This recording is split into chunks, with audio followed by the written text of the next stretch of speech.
In a world filled with magic, gods and men make war. The fabric of time is torn asunder, though the true tempest is not yet upon us.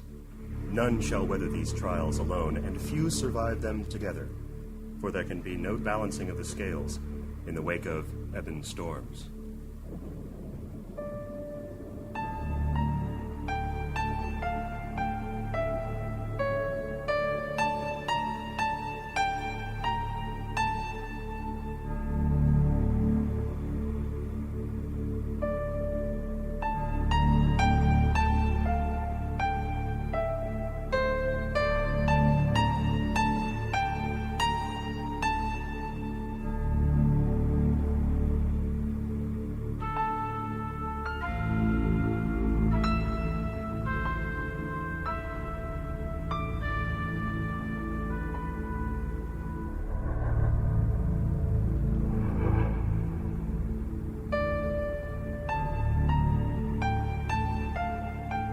Last week, our first foray into the universe of Ebon Storms threw us into a war-ravaged continent on the brink of defeat at the hands of Ralcazar, the angelic enforcer of Zendikar, the god of evil and darkness.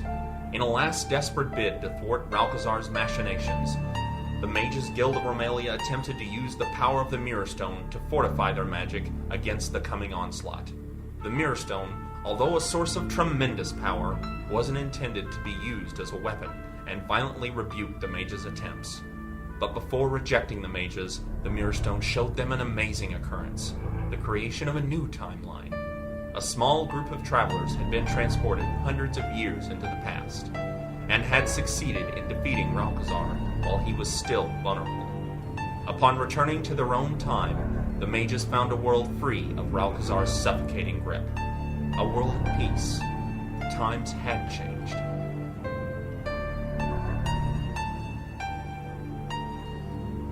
And now, Episode 2, To Fear the Coming Days.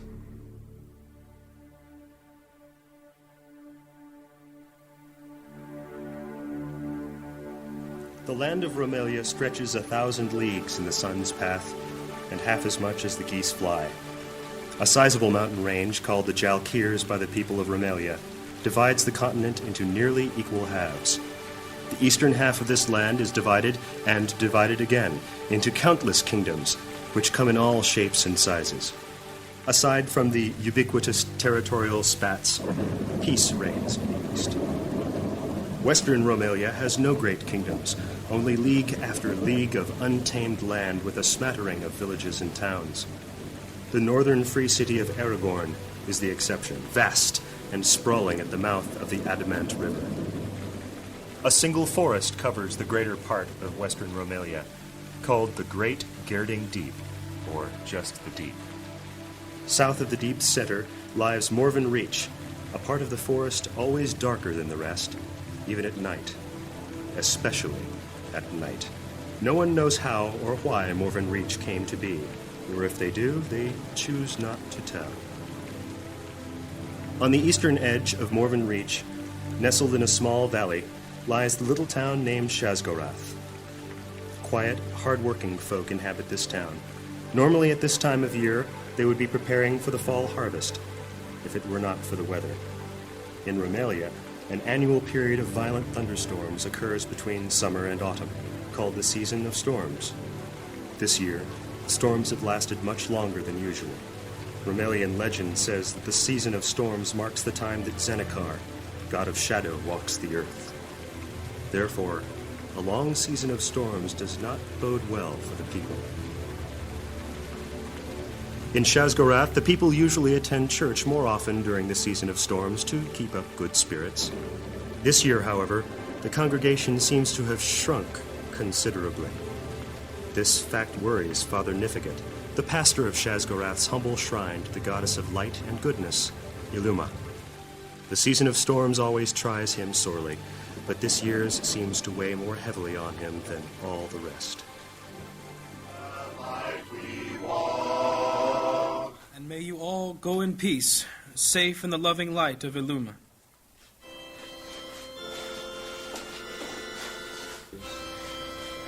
Goodbye, Ferris, Niran, Hovelin. Yes, thank you, good man Pharaoh. I hope my sermon lifted your spirits. Don't work too hard at the forge tonight. Oh, no, Martha is already making supper. Thank you for the offer, though, Miss Darren. Goodbye. Soon, Father Nifigate and the shrine's 2 acolytes are alone in the small sanctuary. He makes certain that they are cleaning up, then walks wearily to his office. Passing through a thin white curtain, he slumps into a hard-backed wooden chair at his modest desk. I'll empty the collection box later. I doubt it holds much anyway. These storms take the life and charity out of everyone. Perhaps I'll just rest a while. Father Nifigate, exhausted after a long sermon to a despondent congregation, quickly falls asleep. The lines of stress and worry worn into his face lessen a bit, and he begins to dream. These tired feet. When will my journey be done? This path is long and dusty, and I see no end. Only more hills, more curves and braids, more obstacles. I fear that it is truly endless, that my last breath will be a curse, the curse of a bitter old man. Why do you seek the end, Father? That I may rest, child. The stones of this path hurt my feet. The dust blows always in my eyes, and I have no water to quench my thirst, nor food to allay my hunger. Why not turn back? What? The path behind you know already, Father. Why not go back the way you came? No, I have journeyed too far to turn back now. The shadows already grow long. I must reach the path's end before the night falls. I must. You cannot. It is too far.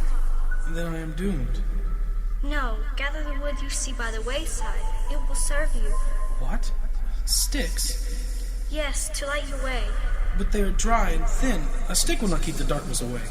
Several sticks together burn brightly. You have nothing to fear. But I have no flint, no tinder. How am I to light them? The earth does not mourn the setting sun. Seek the fire within, and your bundle of sticks will guide you to your path's end. I see no fire. Wait, don't go. Come back. Father Nifigate.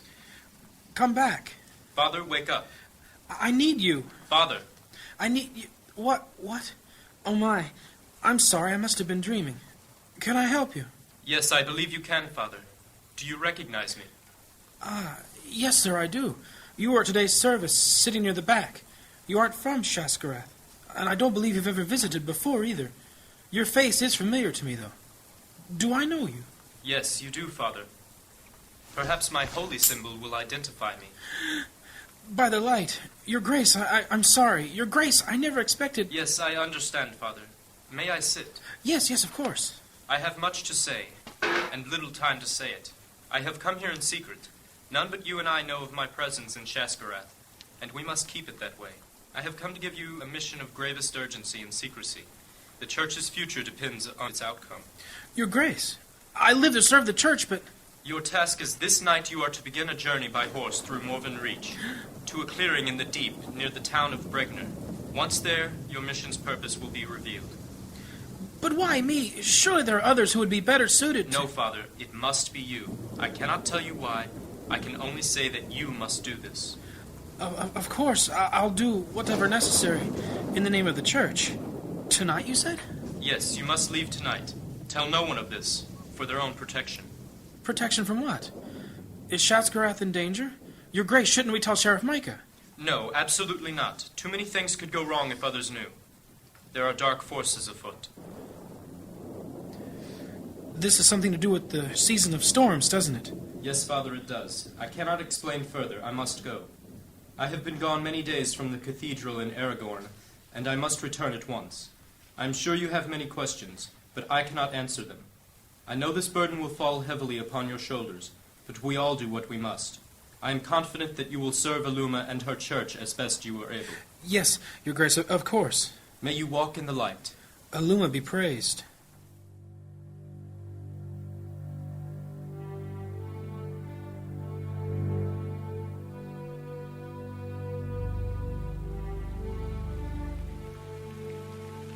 It rains still, the clouds darkening with the encroaching night. The people of Shazgarath finish their daily tasks in haste, looking forward to food, warmth, and dryness. Several townsfolk already trudge home through the mud, cloaks wrapped tightly against the wind. Father Nithigat is one of these. He leaves the muddy street and walks up a short path to a small but neat cottage. He steps onto his tiny porch and takes off his cloak, shaking it out absent-mindedly. He opens the door and slips inside, quickly shutting wind and rain out behind him. Nithigat's wife, Martha, is fixing supper at the cottage's small kitchen. Lutho, an orphaned boy taken at an early age by the couple, helps her by stirring a pot of stew. Good, you're home. I was just about to send Lutho out to find you for supper. My stew tastes much better when it's hot. I'm sorry, dear. I fell asleep in my office after the service. You know how sleeping during the day makes... Significant? Dear, are you all right? You look awful. Did something happen at service today? No, I feel fine, dear. Father, after I finished sweeping the shrine, I went to play with Cor and Amanda. Corin says the storms won't ever end. I told him what you told me about the Providence of Illuma. Providence, dear. Providence. I told him about it, and he said that Illuma can't help us because the clouds are hiding the sun. Is he right? I told him he wasn't, but he didn't believe me. Just because we can't see the sun doesn't mean it isn't there, Lutho. People don't fade away when we stop looking at them, do they? No, of course not. Illuma's still here, son. Don't you feel her presence in the shrine? Don't you feel peaceful and safe when you're there? Well, yes, but... That's Illuma. The storms make it harder for us to see Illuma, but she can see us just fine. The season of storms tests our faith in her love and strength. This year the test lasts a little longer, that's all. Enough sermons until after supper. The stew's ready, and I made fresh bread. And I have a surprise. Liam brought a basket of figs before the storms came and kept the merchants from leaving Aragorn. Fig pudding, oh boy! Yes, I thought you might like that. That's wonderful, dear. Lutho, our wood box needs filled. Here's 2 coppers. Wait, but supper's ready. Let him wait until after. It's best if he does it before dark. Get some wood from Resh across the way. Tell him I sent you and he should give you all you can carry. And don't let it get too wet or it won't burn. I know, Father. I'll keep it dry. I'll run real fast. Not too fast, dear. All right. Don't eat all the pudding. You know, I filled the wood box this morning, Niffigat. Something's wrong, isn't it? I have to leave tonight, dear. It's a church matter which must be kept secret. I thought it best if Lutho didn't overhear. You're going to the cathedral in Aragorn, then? No, I can't say more about it. What sort of church matter is it that you can't speak of it? It's dangerous, isn't it? I'm afraid it will be. I don't know how long it will take. No one must know where or why I've gone, either. But what am I to tell the others when they ask? Tell them I've gone to help an ill friend in Sarendale. Oh, Martha, I hate that you'll have to lie for me. I hate lies. This is too much for me. Why was I chosen? Chosen for what? You're frightening me. What is so dire that a priest of Illuma must lie and sneak to help his church? Secret missions are the work of thieves and ShadowRiders, not churchmen. Secrecy allows the innocent to be spared. If it were left to me, I would choose a different way. But I must serve my church as instructed. I'll leave tonight after everyone has gone to sleep. I've already sent word to Father Jonas in Belden. He'll be here the day after next to hold service. He's a good man and a good healer. He'll stay in the old parsonage, like last time. Supper's getting cold, and Luther will be back soon. I don't like this, Niffigat. You be careful. I want you here, hale and whole for the harvest feast. The storms are bound to let up soon. I don't know if they will. I don't know if they will.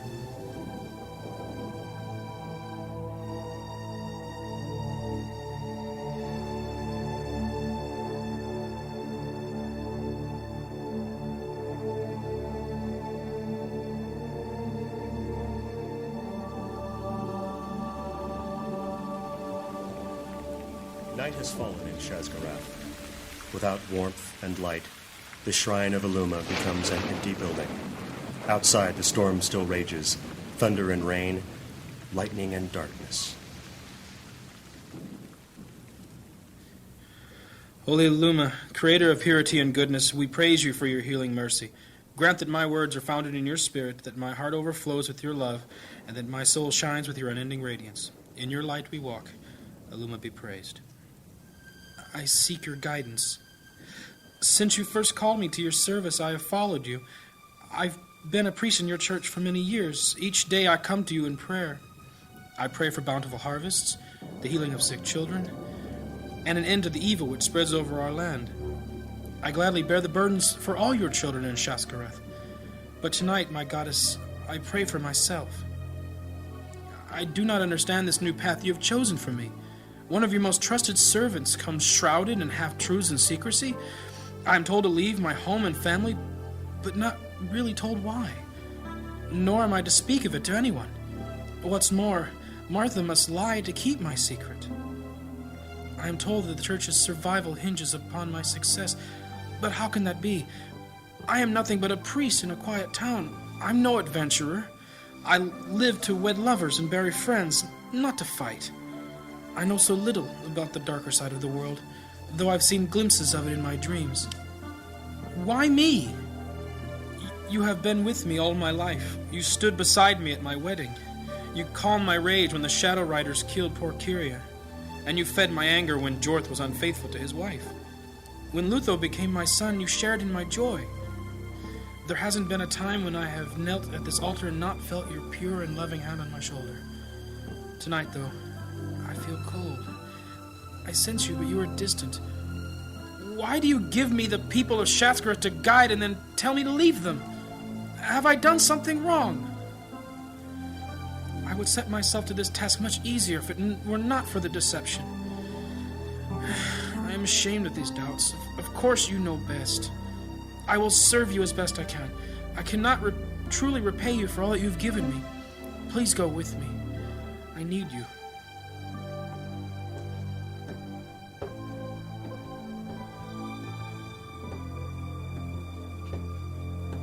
Leaving the church empty once again, Nifigate climbs on his horse and rides into the raging storm. He passes by the houses of sleeping friends and neighbors and heads up the hill into the forest. Goodbye, my Shaskareth. The blue mage Allandra rides furiously through the wilderness of the great girding deep. Disguised in the robes of a violet mage, she races down an overgrown and muddy path. The driving rain washes over her face, barely allowing her to see. Without warning, the storm's lightning blazes red. Thrown by her terrified horse, Allandra slumps against an unyielding tree, a tiny rivulet of blood trickling down her forehead. The world and its storms float away as she sinks into unconsciousness.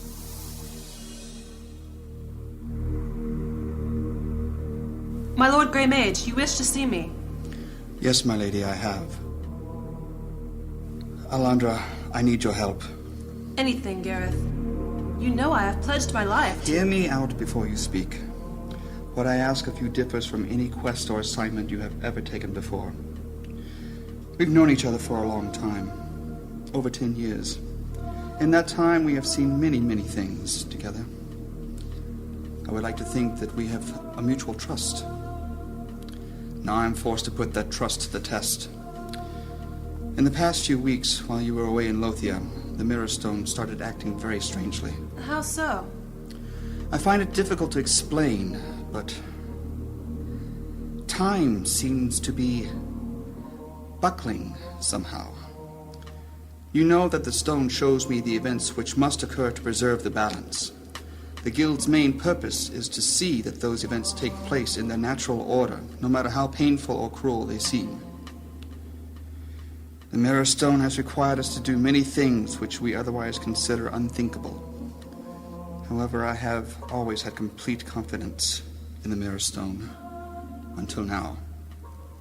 The images have grown more faint than usual, and also very grim. They show the deaths of many innocents, people who could possibly affect the balance. And that is not all. Several times of late, an image has broken apart. Though it's just for a moment, another image superimposes itself. This flickering image worries me most, for I cannot begin to fathom its meaning. It shows a far distant past, long since dead. I fear that someone or something endeavors to take control of the Mirror Stone. What? Gareth, if this is true, we must tell the council. Something must be done No. to... That is why I have called you here in secret. The council cannot be trusted. A traitor walks among us. What, my lord? How can you... I do not speak without proof, my lady. A few cycles ago, while reading the Mirror Stone, I noticed that a tiny fragment was missing near the base. As you well know, only blue mages, and myself of course, can touch the Mirror Stone. One of us has stolen a piece. But why would a blue mage steal what they already have? Each of us already has a shard of the stone, and everyone on the council knows that one piece holds as much power as 10. For what purpose would another be taken? A good question. One to which I wish I had an answer. I assume that changing visions are a result of the theft.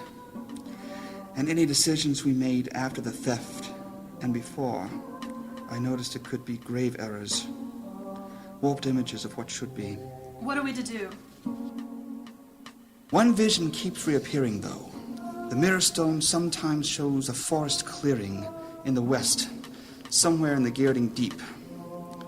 This image does not flicker as much as the others, but remains obscured by red light.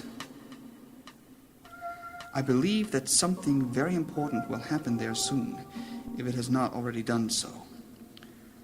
Something closely related to the theft. One of us must be there to investigate this. I dare not leave the Mirror Stone in its current state, and certainly not with a traitor on the council. Therefore it falls to you, Allandra. I can tell the council that you had to journey back to Lothia in haste. In the meantime, you can be traveling west in the guise of a violet mage. The disguise will hopefully prevent the others, the traitor most especially, from knowing your true purpose. Under the circumstances, I cannot order you to go, for the danger is obvious, and if the traitor finds out about you... You do not have to spell out the risks for me, my friend. I see them all. These blue robes are the proof of my pledge to the balance. This mission does not differ so greatly from the others I have undertaken. When should I leave? At once. We may already be too late, so we cannot afford a wasted moment. I will seek to further understand the meddled visions in the Mirror Stone and try to expose the traitor as well. Meanwhile, you will be my eyes and ears in the west. Gareth, do you have any idea who the traitor might be? I have my suspicions. I know all of you so well. How could this have happened? How could we have let... Don't berate yourself, Gareth. No doubt the traitor has been such from the beginning. Yes. That is what angers me most. Go now, and do what you must. I will. I swear by these robes. I will uphold the balance and the guild. Goodbye, my lord. Goodbye, my lady, and take care. I fear the coming days. As do I. Remember, Gareth, watch your back. A soul without loyalty. There's a dagger with no hilt. Ugh. Damn this forest. Oh, my neck. I may be alive, but I think the Deathbreaker said it anyway. Where's my horse? That red lightning again. Gareth was right. Savage forces are at work in this forest. I must tell him of this. Mirror bright, gall to wrath. Fane firth, distant light. Fane floreth, mirror spoken. Dane broken, mirror sight. No answer. Something's blocking the spell. No time to try again. I must see what this red lightning brings. Not happiness, I'll wager.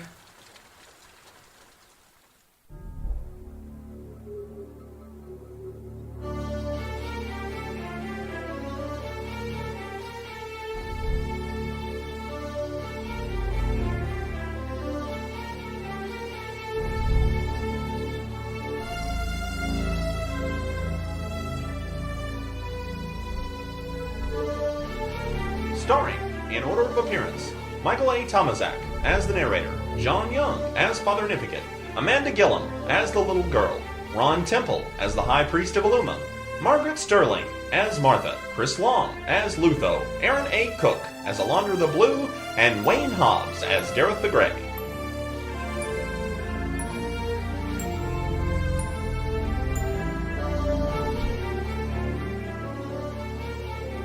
Evan Storms was written and directed by Shane Ernst and Darrell Goffinet. Original music composed and performed by Edward Hauser and Scott Spear. Chief Editor, Shane Fox. Technical Engineer, Scott Spear. Art and Publicity, Shane Fox. Last Summer Productions would like to thank the Western Kentucky University Department of Music and Purdue University. This is Shane Ernst.